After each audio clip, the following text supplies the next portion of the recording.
त्याने एकही शेंग खाल्ली नाही.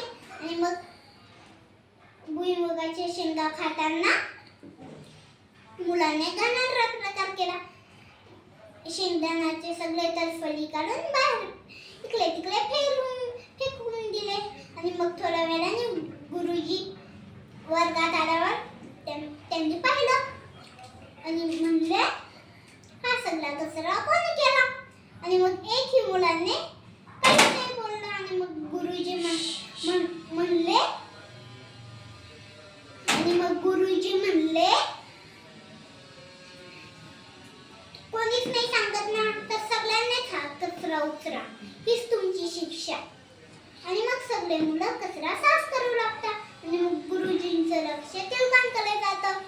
आणि मग गुरुजी म्हणतात, तू का बरं नाही उचलतेस तर्फडी?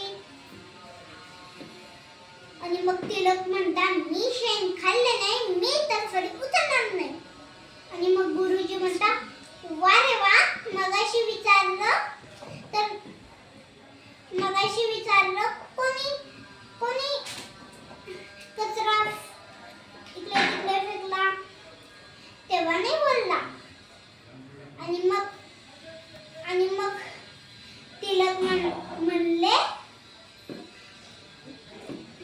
मला कोणाची चाली नव्हती करायची गुरुजी. आणि मग गुरुजी म्हणतात, एकतर कोणी केला कचरा ते सांग, नाही तर साफ कर, नाही तर वर्गाच्या बाहेर निघून जा. आणि मग तिलक शांतपणे वर्गाच्या बाहेर निघून जातात. अशा प्रकारे तिलक लहानपणापासूनच खूप निर्भीक होते.